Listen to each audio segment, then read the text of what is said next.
1-2-1s. This is 16 WAPT News at 10. Church attack. They took my they took everything. Who police are looking for after a robbery in a church parking lot. Plus, Walmart holdup. A duo on the run after police say they robbed the money center. And exclusive video of an intense fire after a church van explodes into a ball of flames. Breaking news at 10, we just learned a suspect is now in custody in connection with a number of freeway shootings. The Arizona governor says the SWAT team arrested the man tonight at a Walmart in Glendale. Since last month, there have been 11 shootings near I-10. This story still developing. Look for updates on our website at WAPT.com. Another hot day. Today's high was 93 degrees, 88 and counting. That's the number of 90-degree days we've had this year compared to 71 all of last year. More 90-degree temperatures in my forecast. It's coming up in a few minutes. All right, David, live at 10.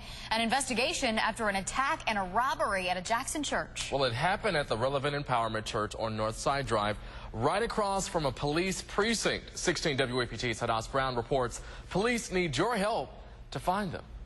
They turned at that red light right there, and they turned back around. A test drive turned nightmare for two Clinton men. They pulled up, they circled 3 times. The third time they pulled in, jumped out, tried to take our money, then they pulled a gun, and took the stuff and left. That's my life. Spencer Burroughs and Houston Britt were working on a car late Thursday night at their repair shop on Northside Drive. They took it for a test drive, and they noticed some problems. The ignition box had gone out, and we pulled in here and trying to figure out what it was. The men pulled into this parking lot. It's the church where Jackson's mayor is pastor, and right across the street from the police precinct. Then they noticed a white Jeep circling the block. When I tried to make a call to 911 to get somebody to come over here while we were sitting here, and before I could even get that call to go through, they pulled up. It jumped out pretty fast on you. Jumped out quick. All 3 had firearms in their face. They took my they took everything. The men say the attackers also punched one of them in the face and tried to take their car, but left when they couldn't get it to start. Britt's father says he'll think twice next time before letting his son take a test drive that time of night. They won't never leave out of Clinton anymore. They won't go down Northside Drive, not in the city of Jackson. In Jackson, Hadas Brown, 16 WAPT News. Clinton police are searching for a pair who robbed a Walmart in broad daylight. 16 WAPT's Ross Adams spoke with shoppers in Clinton who say they never saw it coming. This robbery at the Clinton Walmart happened just across the street from the Clinton Police Department on Highway 80. Investigators tell us that a man and a woman walked inside the Walmart Money Center about 12:30 this afternoon. The man told a cashier that he had a weapon and they demanded money. After they were given an undisclosed amount of cash, the duo quickly fled the store in a getaway car. Word of this Walmart robbery has left some shoppers shaken. I feel like it's something that has been planned because they passed the bank, the Wood Forest Bank, and they went straight to the money center. Just heard about it, and I usually don't come here, and I think it should be safer than this. And when I do come, I try to get back before night because I know it's a whole lot of robberies, breaking in cars and everything. Investigators working with Walmart to get a copy of their surveillance video, which will give them a better idea of exactly who they're searching for. Reporting from Clinton, Ross Adams, 16 WAPT News. Call Crime Stoppers at 601-355-TIPS if you can help police with either case. Byram firefighters put out a big church van fire.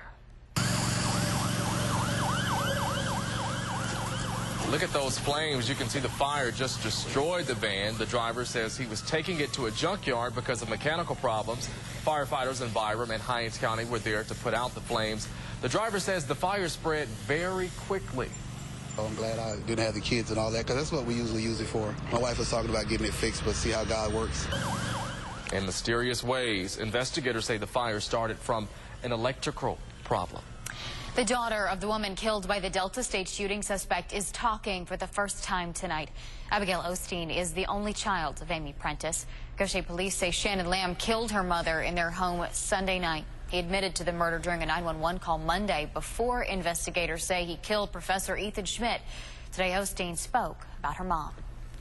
We celebrate a lady with a big heart before others who had an effective Facebook, divorce, grief, or other crises, and one who had the biggest heart for creatures, also wishing to adopt every animal at this shelter. Funerals for Amy Prentice and Ethan Schmidt are set for this weekend. And tomorrow night, the Delta State football team will take the helmet wearing these helmets dedicated to Professor Ethan Schmidt. You can see the ribbon there on the helmets. Classes resumed at Delta State Wednesday, 2 days after the shooting. A big event is going on downtown tomorrow. That's right, the Gumbo Fest in downtown Jackson. 16 WAPT's Allie Ware shows us how organizers are getting ready. The third annual Gumbo Fest happens right here in downtown Jackson at Smith Park on Saturday. It's a day full of events. 18 Gumbo teams will be competing for the top prize, and all the money that is raised here will go to a local culinary student. The money that's raised by the Gumbo Cook-Off goes to the Harold T. and Hal White Scholarship Fund at HINDS Community College. This is a culinary scholarship that was put in the name of Harold T. and Hal White of Hal and Mal's when Hal passed away. And this goes to help a culinary student at the community college. You can come in and sample 18 different kinds of gumbo, and then we'll also have live music all day. Marcus King Band will start off the day, followed by Sweet Crude, Maggie Coroner, the Kazoo Kings, and Paul Thorne is our headliner who will wrap it up.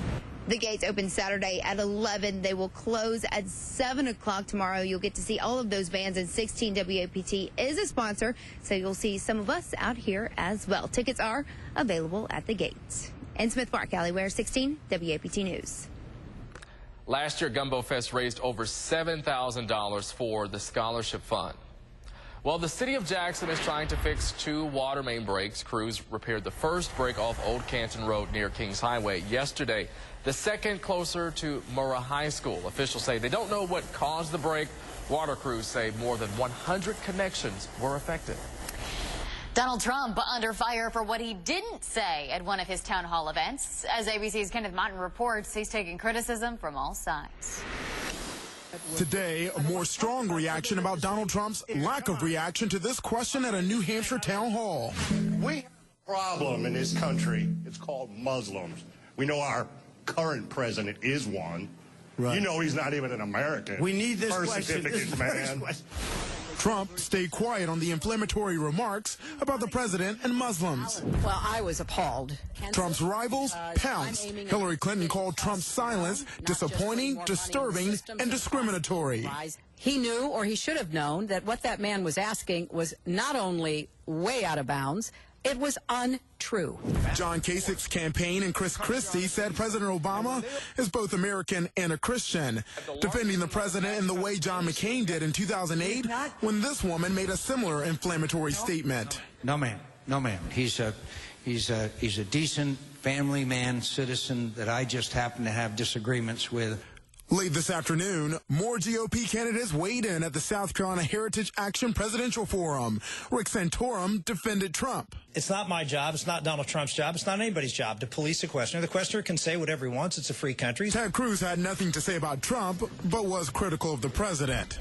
The president has at times acted as an apologist for radical Islamic terrorists. Today, Donald Trump canceled his appearance in South Carolina. The billionaire's campaign says he had to tend to a big business deal, and he'll be back on the trail Saturday in Iowa.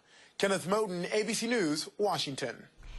More chances to hear from all the candidates coming up. Democrats debate for the first time October 13th. The next Republican debate is set for October 28th. A Hinds County judge sent 7 undocumented workers to prison today. The men pled guilty to identity fraud for using fake IDs to get jobs. A judge sentenced them to 2 years behind bars, even though prosecutors recommended a suspended sentence and deportation. The judge said his decision would save state tax dollars. Jackson police honored 2 federal agencies today. JPD is working with the Bureau of Alcohol, Tobacco, and Firearms and the U.S. Attorney's Office to reduce violent crime.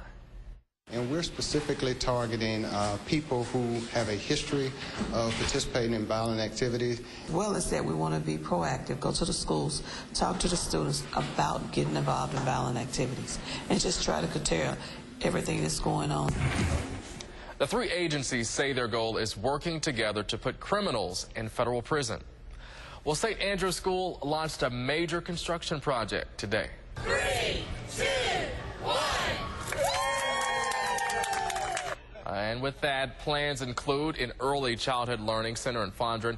Also, a 65,000 square foot athletic complex could be on the way as well. School officials say they've raised more than $9 million for the project. Certainly what we're trying to do is not just build new facilities, but really build opportunities for our new students and future students to have the best opportunities beyond both here and when they go to college. The Children's Center is scheduled to open this winter. The athletic complex will open in the fall of 2016. And Jackson Public Schools celebrated College Spirit Day today. So much fun. Excited kids at Bates Elementary. Students participated in information sessions. They went tailgating. They even had a school spirit contest. Officials say all of this fun is to encourage students to finish school and then go to college. It's so very important to impact them now, to give them a hope and a future of what college is all about. If we don't try to get it into their minds now and impact them now, they'll lose the focus along the way. Jackson Public School officials say every school in the district took part in College Day. Officers scuffle. Cell phone video showing cops tackling a teenager. Boy, they say there's more to this story than what you see. Plus a possible tornado touchdown in Kansas. The video you don't want to miss. All right, hot up in Starkville. Tailgating weather, all sorts of 90 degrees by 12 o'clock. Kickoff 93 degrees. Alcorn and the Valley playing. Same scenario. Yep, it's going to be hot for college football. I have the whole weekend forecast into next week as well. You're watching 16 WAPT News. This is 16 WAPT News, live at 10. The one to watch. Second day in a row, we got up to 93. 93. It was pleasant early this morning, 61, and early Saturday morning it will be pleasant as well. Sunrise 6:46. Temperature fell nicely. Had a kickoff temperature for high school ball in the mid-80s, then fell into the upper 70s. And we are at 73 degrees right now, so it looks like we should be in the lower and middle 60s first thing in the morning. I guess the big story is, while the sunny, nice, dry weather is nice for outside activities, boy, it is dry out there, and there's no sign of any kind of a weather pattern change. Vicksburg already 67. Everybody else in the low 70s except Greenwood still at 80 right now. Kind of a potpourri of temperatures. High pressure is over the southeast. That weather system, which was bringing some rain to Florida, shifting off into the Atlantic right now. High pressure dominates our weather for tomorrow. There is a front off to our northwest, and there was some rough weather with that. A tornado in Kansas, and there was a nasty storm south of Chicago earlier in the day. This is running into dry air as it moves to the east across our neck of the woods. Therefore, the shower threat diminishes significantly. There still might be a couple strong thunderstorms up over northern Ohio and maybe western New York State, but the rough weather that occurred this evening is not going to continue. For us, tomorrow, another bright, sunny day. Almost no clouds through most of the morning. That means we'll get to 90 by lunchtime. So another day of summer-like conditions, and we could hit 95 tomorrow. It could be pretty toasty, and I think we'll be around 90 on Sunday. A little bit more cloud cover. If the clouds hold off, we'll get up into the low 90s again. But as that front comes in late in the day into the evening, there might be a sprinkle, an isolated shower, but very little rain associated with this front. And then next week, the air remains relatively comfortable dry-wise. The highs will slip back into the upper 80s to near 90 degrees. Those temperatures still above average. The overall weather pattern still have hot, dry, high pressure covering the Gulf Coast region. Does not change much over the next 1 to 3 weeks. There may be some brief alterations, but this is the general pattern that I expect, and that is bad news because the dry conditions will continue, and there's what we're forecasting over the next 7 days. No significant rain, severe to extreme drought right smack dab over the Channel 16 viewing area, and this isn't going to change. Look at the rainfall deficits for the summer season. 5-6 inch deficits. Now, if you took out June, some of these numbers would actually double. because there's some decent rain in early June, but since the 4th of July, it's been bad. So the outlook over the next several weeks, many sunny days, above average temperatures, and no significant rainfall as we head into October. Tropical storm Ida has formed out in the Atlantic. This should never threaten the United States the way the weather pattern looks right now. A warm, comfortable evening, 63, 95 tomorrow. It'll heat up very quickly, and you will notice it if you're going to be outside, especially at those tailgates. I'll throw in, because there could be a sprinkle as that front comes through, but it's certainly not a significant rain threat as we move in through Sunday evening. There you see next week, very warm, dry conditions continue. But, you know, quiet here, but some rough stuff in Kansas tonight. Absolutely. In fact, we have some cell phone video into our newsroom of a tornado touchdown in Kansas. Our sister station in Kansas City, KMBC, says they spotted a tornado after several storms rolled through the area. Officer tackles. Cell phone video shows cops tackling a teen. Why they say there's more to this story.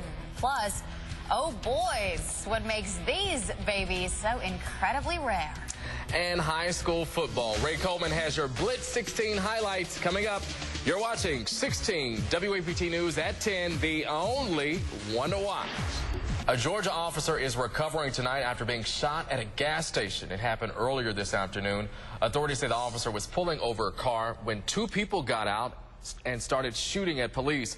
The officer was flown to an Atlanta hospital with a gunshot wound to the upper body. That vehicle had been identified as a vehicle that has been used for gun running. The detectives observed the vehicle, got behind the vehicle, requested for uniform patrol to come to help pull the vehicle over, and when uniform blue lighted them, they took off, and it all ended right here, and this is where the shootout began. Two people have been taken into custody. New cell phone video shows a number of California police tackling a 16-year-old teen. As Lee Martinez reports, police say this video doesn't tell you the entire story. 16-year-old Emilio Mayfield says he was trying to catch the bus to school when he was stopped by a Stockton police officer. I see myself as a great young man, successful in school. Stockton police say Emilio was standing where he was not supposed to be, in a bus lane. Another passenger recorded the video of the teen's struggle with the officer. The cop called for backup, and 9 additional officers came. Our officer went over there for safety reasons just to tell the person to get out of the lane and to come over near a sidewalk, at which point the kid started to use obscene language towards the officer, explained to the officer that I'm not going to listen to you, I don't have to listen to you, and refused to get out of the lane. Today, Emilio and his family met with Stockton's NAACP president, Bobby Bivens, about Emilio's altercation with police. I feel traumatized by that, and I felt like I was beaten and slammed on the floor. Stockton police say the teen was not arrested for jaywalking. Instead, he was detained and cited for walking along the designated bus lane. As you can see in the video, our officer had his baton out, but the suspect was also grabbing and holding onto that baton. And as law enforcement officers, we cannot and will not allow anyone to take our weapons. But the NAACP says the officer used unnecessary force on Emilio. The behavior of the officer was totally out of line. There was no reason for him to attack this young man as he did. Thursday afternoon, protesters showed up at the bus depot in support of Emilio. He still needs to appear before juvenile court to respond to his 2 citations. That was Lee Martinez reporting. She mentioned the citations. Police gave that teenager tickets for resisting arrest and for trespassing. Well, I can attest to this. Every parent thinks their baby is 1 in a million, but these babies, they really are. A New York mom delivered identical triplets. Owen, Noah, and Miles were born early, back on July 1st, weighing under 3 pounds each. They're doing great now, and mom and dad have come up with a strategized way to identify each one of them. Right now we are color coding them. Each baby has a different color. One of their toenails is painted that particular color, and we like to keep them when we dress them in the same color for the day. I wonder what they're going to think about those painted toenails. Yeah, that's how you start off the morning. 8:30 a.m. pep rally over at Terry High School. I hope they didn't expect the kids to keep quiet throughout the school day after that. Yours truly and the good folks at Bank Plus on hand this morning to present Jordan Johnson with the Blitz 16 Player of the Week award. In just one half of work last Friday, the senior quarterback racked up 203 yards of offense and 3 touchdowns. Oh, and the Bulldogs play their homecoming game tonight as well. So as the kids would say, turn up. Jordan, congratulations to you from 16 WAPT and the good folks at Bank Plus. So that is last week's accolade. So how about tonight's action? Welcome to your Friday night appetizers right before your main course. Let's check in on Pearl posting Ridgeland. And who says the coaches don't love the camera? What's up, Coach Perry? First quarter, Pirates already up 7-0, adding more to it. Tylen Knight takes the Wildcat snap, then proceeds to run wild on the defense. Multiple broken tackles for 6. Home team up 14-0. Still in the first, Pearl strikes again. This time it's going to be through the air. Darius Carpenter going to put one right on the money to John Corey Patterson. The receiver takes care of the rest. 21-0 after the PAT. But Ridgeland got some fight in them, folks. They get on the board in the second quarter to make it 21-6. Then, with time running out in the half, J.P. Elkins giving the Titans life. He connects with Joshua Richard for the touchdown pass. They're only down 8 at recess, but those were the last points they would score. Actually, they would score 6 more. And Pearl, well, they scored a bunch more than 6. Pirates back at 500 on the year. They win tonight 45-19. All right, let's head out to Patriots here, where MRA was looking to end their 8-game losing streak to Jackson Prep. This is our signing game of the week. First big play of the game came from Corey Stevens of MRA. He makes a nice adjustment mid-air to come down with the pick. That's ball skill, ending Prep's drive. MRA could not capitalize, though, and they gave the ball right back to Prep, and that's a mistake. 11:56 left in the second quarter. Prep scores first on a toss sweep to Jacob Crawley. EP good, and it's 7-0 Prep. And their defense for the Patriots of the home team, they were suffocating in the first half. The freshman QB of MRA, Hunter Hosley, in the third start of the season, makes a huge mistake, turns the ball over to Caleb Lovertich, who makes the pick. And at the half, it's 7-0 Jackson Prep. They will go on to win that one 21-14. The Patriots of Lakeland Drive still unbeaten on the year. 16 WAPT's Joshua Jackson. Full highlights and reaction coming up later tonight on Blitz 16. Oh, and speaking of Blitz 16, why don't you hang out with us at 11:35? I'll be crazy, you'll be crazy, it'll be fun. Blitz 16 presented by Bank Plus. Joshua, Marcus, Hunter, yours truly, the rest of my crew. We bring you the best high school football highlights from across this state. Keep the scores coming in for us, though. Use the hashtag Blitz16. Shoot me a tweet at Ray Coleman TV. That's why I got my phone, because I'm communicating as I'm doing highlights. And that's why I'm stumbling through it, because I'm trying to get scores in at the same time. Yeah. Hang out with me at 11:35. It's going to be fun. I think it's the Blitz 16 music that's making you crazy. It's the Blitz 16 juice, man. That's what it's all about. It runs through the veins, and then you lose control. Yeah. Thanks, Ray. A final check of the weather when we come back.